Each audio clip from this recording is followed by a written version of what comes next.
What's up, guys, and welcome back to the channel. So, after much persuasion, I finally checked out episode 1 for Squid Games. So, I just decided to share this episode with you as well. So, thanks for those who are watching so far. Remember to leave a like on this video and stay tuned while my AI takes over. Enjoy. After a black and white scene explaining the titular game, we meet our first main character, Song Gi-hun, a divorced dad with a gambling problem and massive debt who lives with his mother. In the first 12 minutes of the episode, Gi-hun is so unbearably pitiful, stealing his mom's debit card, recklessly gambling her money on horse races, losing his winnings, getting beaten up by his loan shark, taking back a 10,001 tip from a cashier.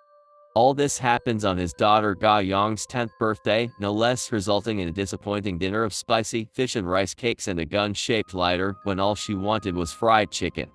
At the end of this rough-ass day, Hee-hun meets a mysterious recruiter. Hee-hun thinks he's a missionary at first, but no, the recruiter is just a handsome man offering cash to strangers who beat him in a round of D-dakshi. The penniless losers get off with the low price of a slap to the face. To win at D-dakshi origami meets pogs, you have to flip your opponent's folded origami square with your own, and it looks like it requires both brute strength and an eye for angles to be good. Hee-hun is not good. I lost count of how many times he gets slapped before he actually wins one round, but considering my limit weapon 3, he plays long enough to prove himself, both desperate for money and a glutton for punishment, the ideal candidate for the upcoming games. After he finally wins and briefly forgets about the money over the chance to slap back, which, fair, the recruiter outlines Gi-hun's disheartening financial circumstances and gives him a business card with 3 symbols on one side and a phone number on the other. Hee-hun doesn't seem entirely interested in what it all means until his mother tells him that Ga Yong is moving to the US with her mom and stepfather, but he could get custody if he proves his financial means. It's enough to push him to call the phone number. The recruiter asks if he wants to participate in the game. Next thing we know, he's getting picked up by a masked driver in a van and knocked out with sleeping gas. For whatever reason, Gi-hun is surprisingly calm when he wakes up in a massive dormitory, as are all the players, maybe still groggy.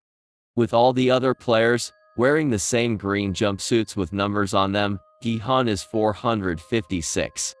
He meets contestant 001, an old man with a brain tumor who is counting the number of contestants to stave off dementia before encountering gangster Jang Deoksu, number 101, as he beats up Kang Sai-bayok, number 067, a woman who used to work for him. Hee-hun's impulsive ass jumps in when he realizes Sai-bayok was the pickpocket who stole his winnings from the horse race. After the masked, magenta jumpsuit-adorned workers give an introduction with a heartfelt welcome, Gi-hun recognizes Cho Sang-woo number 218, childhood friend who is now wanted for financial crimes. The introduction the players are given before they sign up has very little actual information, just how each of them is on the brink of financial ruin, that they'll be competing in 6 games over the next 6 days, and that their winnings will be whatever is in the currently empty giant golden piggy bank suspended from the ceiling. No one knows what's going on until they're ushered through an MC Escher neon nightmare room of staircases and pastel colors and end up in a vast space, painted to seem like they're outdoors, with a giant robot doll.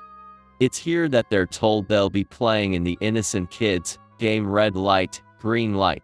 When they lose, they'll be eliminated, which turns out to mean a rifle will shoot and kill the losers. Suddenly, getting through the round means surviving as much as it means getting a chance at the money.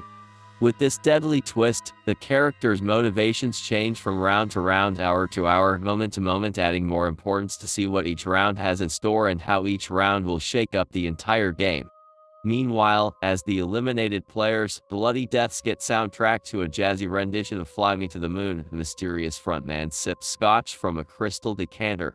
The episode's second half offers glimpses behind the scenes, including an impressive surveillance setup and the floor illuminated with the players' headshots. They're creepy moments, but they're used sparingly, giving us just a hint of the scope of the operation. Luckily, our main characters survive. Hee-hun will stick close to his savior Sang-woo, who told him the game's secret, and Ali number 199, a Pakistani man who kept him from falling. And for some reason, the elderly man who smiled way too much during the round. Thank you for checking out the video, guys. You can check out my other videos here. See you later.